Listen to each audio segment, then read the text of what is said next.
सुखदेव जी महाराज परीक्षित जी के सामने कथा बढ़ाते हैं तो परीक्षित जी हाथ जोड़ के प्रश्न करते हैं, बोले गुरुदेव क्या कथितो वंश विस्तारो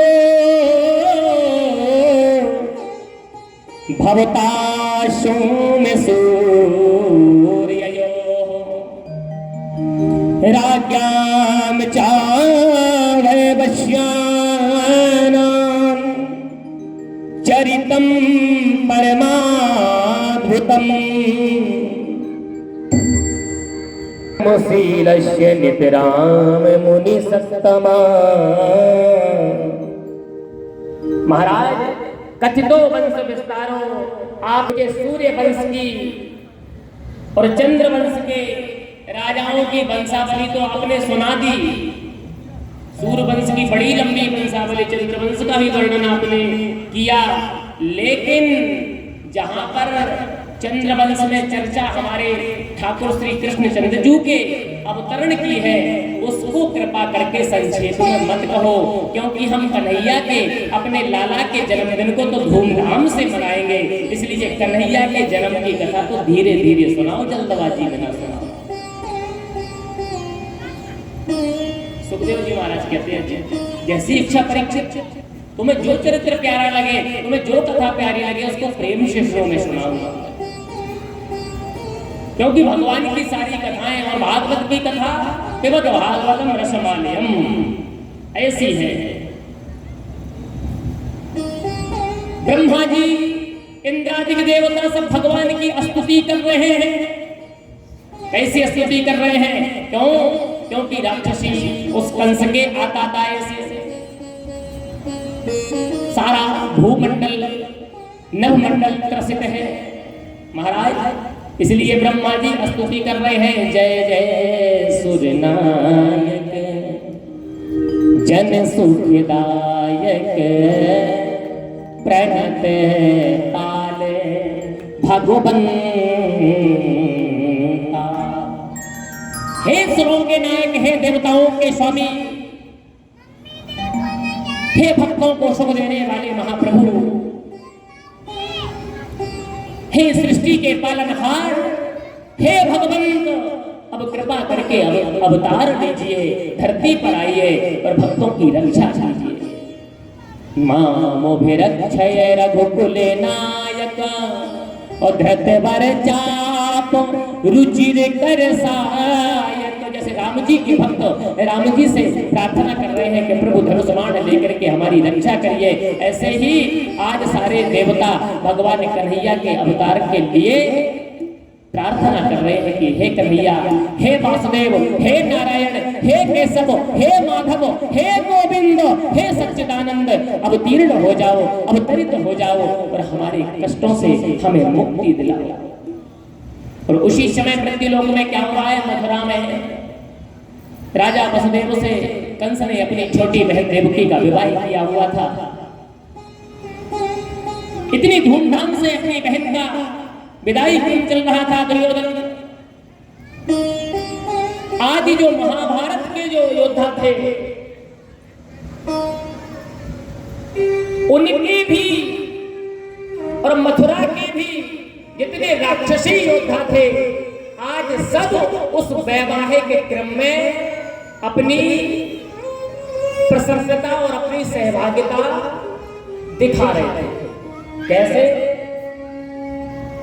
उनको लग रहा था कि महाराज कंस की इकलौती बहन है, बड़े धूमधाम से विवाह होगा, बड़ी हंसी खुशी से मथुरा को दुल्हन की तरह सजाया गया। विदाई का समय आया तो महाराज कंस कहते हैं कि मैं अपनी बहन को अपने रथ पे बैठा कर स्वयं विदाई देने जाऊंगा। सेवकों को नहीं भेजा, मंत्रियों को नहीं भेजा, बोले मैं अपनी बहन से इतना प्रेम करता हूं कि अपनी बहन को स्वयं अपने रथ से बैठा करके विदाई दूंगा। महाराज वसुदेव एवं देवकी को कंस अपने रथ में बैठा करके जैसे ही मार्ग में जा रहा है, उसी समय एक घोर गगननाद हुआ, आकाशवाणी हुई, अरे कंस, आज तू जिस बहन के विदाई से और विवाह से प्रसन्न है और जिसको तू हंसी खुशी पूर्वक आशीर्वाद दे करके विदा कर रहा है कि मेरी बहन सौभाग्यवती हो, इसके जीवन में खुशियां आए। एक दिन वही देवकी के जीवन की खुशियां तेरी मृत्यु का कारण बनेंगी। देवकी की होने वाली संतान ही तेरा काल बनेगी। जैसे ही कंस ने सुना, बाप रे बाप, तुरंत लगा रथ को रोका, चारों तरफ देखा कौन बोल रहा है, कहां से ये आवाज आई। कंस ने विचार किया कि अरे कंस, अगर तू इस समय भावनाओं में बह करके देवकी को जाने दिया तो पता नहीं है कब इसको बालक हो जाए। इसीलिए देवकी को जाने ही ना दे। कंस मन में विचार कर रहा है, इसको अभी समाप्त कर दिया जाए। अगर देवकी समाप्त हो जाएगी तो कंस को मारने वाला पैदा ही नहीं होगा।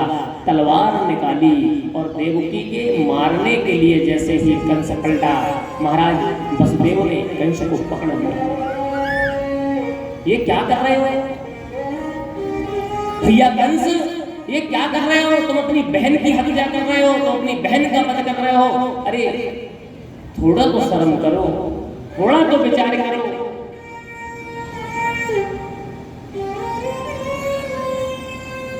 अंत तो बतवा महाराज, देवकी और वसुदेव को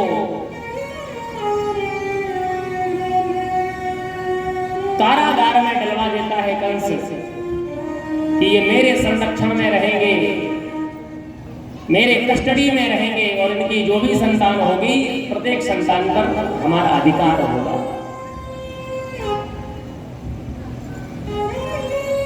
वसुदेव ने वचन दे दिया कि तुम एक संतान की बात करते हो, अरे ये मेरी पत्नी है, मेरी प्रणेता है, इसको क्षमा दान दे दो।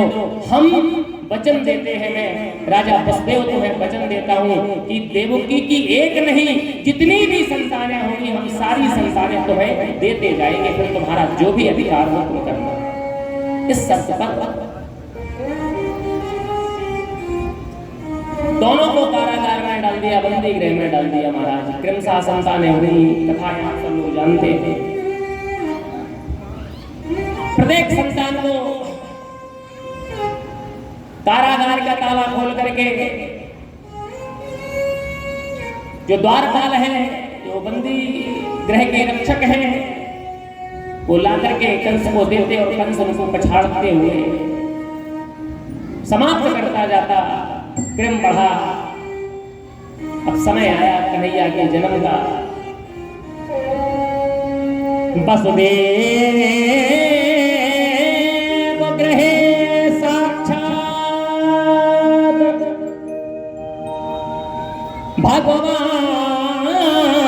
भगवान पुरुषः परः जनिष्यते तत्प्रियार्थं संभवन्तु सुरस्त्रियः। भगवान वासुदेव का प्राकट्य वसुदेव के जीवन में, देवकी के जीवन में होने वाला है महाराज, बड़ी जल्दी होने वाला है। इसीलिए जितने भी स्वर्ग के देवता थे, इंद्रलोक के जितने भी देवी देवता थे, सब धरती पर मनुष्य रूप धर करके आ गए कि हमें भगवान का दर्शन करने का सौभाग्य मिलेगा, हम भी भगवान के साथ लीला करेंगे, हम भी भगवान की लीला देखेंगे। क्योंकि अगर इंद्रलोक में रहेंगे, स्वर्ग में रहेंगे तो भगवान का दर्शन रोज नहीं कर पाएंगे, इसलिए हम भी जाकर के मथुरा में रहेंगे। कोई कहता हम गोकुल में रहेंगे, कोई कहता हम बरसाने में रहेंगे, हम भगवान के साथ बचपन बिताएंगे, हम भगवान की प्रत्येक लीला का आनंद लेंगे, दर्शन करेंगे।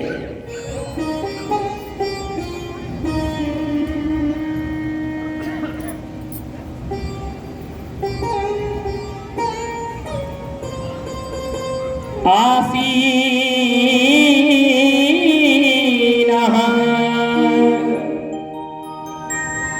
संविशन् स्वस्थं भुञ्जानः पर्यटन् मही चिन्तयानो ऋषिकेशं पश्यता तन्मयं जगत्। जैसे ही भगवान भगवान नारायण के आने का समय जब हुआ तो देवकी के चारों तरफ एक ऐसा आभा मंडल बार बार बन रहा है कि जैसे चारों तरफ कन्हैया का दर्शन हो रहा है। भगवान का दर्शन देवकी मैया को पहले से ही अनुभूति होने लगी थी कि भगवान दिखाई दे रहे हैं। फिर यहाँ से लुप्त हो जाते हैं, इस तरफ दिखाई दे रहे हैं जहाँ देखती उठते बैठते सोते जागते खाते पीते। अगर भोजन की तरफ देखती तो कन्हैया का दर्शन, जल की तरफ देखती तो कन्हैया का दर्शन, आंख बंद करके सोने के लिए लेटती तो कन्हैया का दर्शन।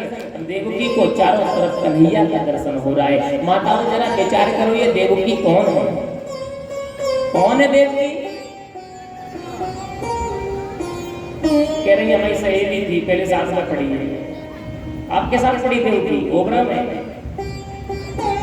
हो सकता है भाई पढ़ी हो।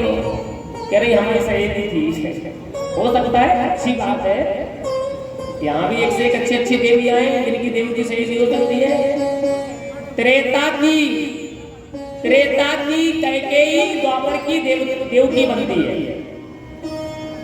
त्रेता युग की कैकेयी द्वापर की देवकी बनती है और त्रेता की कौशल्या द्वापर की यशोदा बनती है। आप कहो क्यों? राम जी ने तो कौशल्या के गर्भ से जन्म लिया, तो फिर यशोदा के गर्भ से क्यों नहीं लिया द्वापर में? कैकेयी के गर्भ से भगवान राम ने जन्म नहीं लिया, फिर द्वापर में वही कैकेयी जब देवकी बनी तो देवकी के गर्भ से क्यों लिया? यशोदा के यहाँ जन्म लेना चाहिए कन्हैया को। यही तो भगवान की लीला है कि भगवान किसी को भी नहीं छोड़ते, अपने बाप को भी नहीं छोड़ते। भगवान में इतनी ट्रांसपेरेंसी है। ये तो हम लोग हैं जो गुस्ताखी करते हैं, हम लोग हैं जो पक्षपात करते हैं। मैं अनुमोर तोर तय माया, इसी में तो संसार उलझा है। ये मेरा है, ये पराया है, ये पांडे जी का बेटा है, वो यादव जी का बेटा है, ये शर्मा जी की बेटी है। तुम इसी में उलझे हो कि ये मेरी नहीं है, वो तो शर्मा जी की है। वो हमारा नहीं है, वो तो तिवारी जी का लड़का है, वो पड़ोसी का लड़का है, वो पराया लड़का है।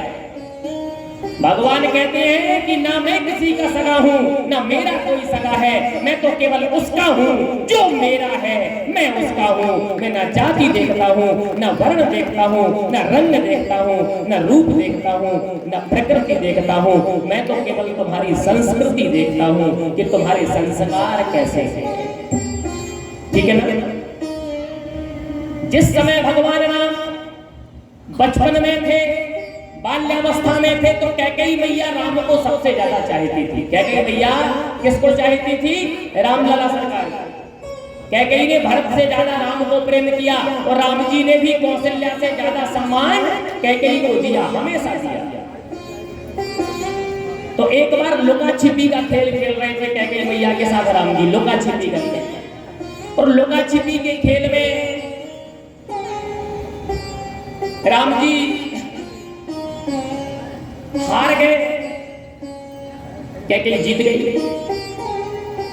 तो कैकेयी मैया ने कहा, राम हमारी शर्त लगी थी ना कि जो हारेगा उसे देना पड़ेगा। तो राम जी जानबूझ के हारे। क्यों? राम जी को लग रहा था कि मेरी मैया कैकेयी दुखी है। कैकेयी मैया को ये मलाल था, ये कैकेयी मैया को पश्चाताप हमेशा था कि राम ने मेरी कोख से जन्म क्यों नहीं दिया। इतना प्रेम करती थी राम। अगर इतना ही प्रेम देवरानी जेठानी एक दूसरे के बच्चे से करे तो राम राज्य हो जाएगा। तो महाराज कैकेयी को ये मलाल था कि राम ने मेरी कोख से जन्म क्यों नहीं दिया। मेरा कौन सा ऐसा दुर्भाग्य था जो राम मेरा बेटा नहीं था। कौशल्या बन गया। तो राम जी ने लीला खेली कि मैं हार जाऊंगा, फिर मैया मुझसे मांगेगी तो मैं वचन दे दूंगा। तो कैकेयी कहती है, राम मैं मांगू? बोले मैया मांग ले, तुझे जो मांगना हो, क्योंकि मैं हारा हूं, मैं आपको दूंगा। तो कैकेयी कहती है कि हे राम, इस जन्म में धीमा बजाओ, इस जन्म में को तुम कौशल्या के गर्भ से उत्पन्न हुए हो, लेकिन राम मुझे वचन दो कि जब तुम्हारा अगला अवतार हो तो तुम मेरे गर्भ से पैदा होगे, तुम मुझे स्वीकार करोगे। इसलिए राम ने कहा, मैया एवं वस्तु, ऐसा ही होगा। अब जब अगला अवतार मेरा होगा तो मैं तुम्हारी कोख से जन्म लूंगा, तुम्हारी कोख से जन्म लूंगा। प्रॉमिस मिल गया, वादा हो गया, फाइनली डील हो गई। लेकिन जिस समय राम जी का राज्याभिषेक होने लगा, उस समय उसी कैकेयी ने 14 वर्ष के लिए राम को घर से दूर जाने का वचन मांगा। मतलब राम ने कैकेयी ने राम को वनवास नहीं मांगा, बल्कि उसी कैकेयी ने राम जैसे बेटे को कौशल्या जैसी मां से दूर कर दिया 14 साल के लिए। राम जी ने वो भी बात नोटिस कर ली कि ये जो मुझे अपना बेटा बनाना चाहती है, इसने आज कौशल्या को राम से 14 साल के लिए दूर कर दिया। ये कैकेयी की वचनबद्धता में आज मेरी माता कौशल्या रो रही है अयोध्या में बैठ के। तो राम जी ऐसे हैं कि अपने माता पिता के साथ भी वही बर्ताव करते हैं जो नियम कहता है। राम जी अपने बाप को भी नहीं छोड़ते, अपनी माँ को भी नहीं छोड़ते, क्योंकि राम जी पारदर्शी जीवन जीते हैं। राम जी न्याय के देवता हैं। अब वचन तो दे दिया था कैकेयी को कि मैं तुम्हारा बेटा बनूंगा, वचन तो वचन है। लेकिन राम जी को ये भी 14 साल की जो रिक्ति हो गई थी कौशल्या से, इसको भी पूरा करना था। कैकेयी को ये दंड देना था कि तुमने एक महतारी को उसके बेटे से दूर किया, ये पनिशमेंट तुम्हें दूंगा। इसीलिए आज द्वापर युग में भगवान राम जब कन्हैया बने तो वही कैकेयी देवकी बनती है। भगवान राम ने कन्हैया बन करके देवकी की कोख से पैदा होके कैकेयी का वचन तो पूरा किया, लेकिन जन्म लेने के बाद 14 साल के लिए यशोदा का लाला बन के गोकुल में चले गए। इसलिए देवकी के पास 14 साल तक लौट के नहीं आए। भगवान तो वो है कि अपने बाप को भी नहीं छोड़ता। भगवान के साथ जो जैसा करता है उसका वही उत्तर भगवान देता है। उठा करके भागवत से लेकर के आप किसी भी शास्त्र को प्रमाण सहित देख लेना। भगवान कृष्ण 14 साल के बाद ही मथुरा लौटे थे जब कंस को मारा था। बताइए 14 साल के पहले लौटे क्या? तो जो त्रेता युग में 14 साल का जो वियोग कौशल्या मैया ने राम का सहा था, भगवान कन्हैया ने यशोदा जी के साथ 14 साल रह करके वो त्रेता युग के 14 साल पूरे कर दिए। भगवान किसी का कर्जा अपने माथे पर नहीं रखते। भगवान बैलेंस्ड में लाइफ जीते हैं। भगवान का जीवन संतुलन में होता है। भगवान कहते हैं कि सब पर मोर बराबर, सब मम प्रिय सब मम उपजाए। भगवान कहते हैं सबसे मुझे प्रेम है, सब मेरे हैं, सबसे मैं प्रेम करता हूं। ऐसे भगवान हैं। महाराज आज द्वारकानाथ भगवान श्री गोविंद के आने का समय हो गया।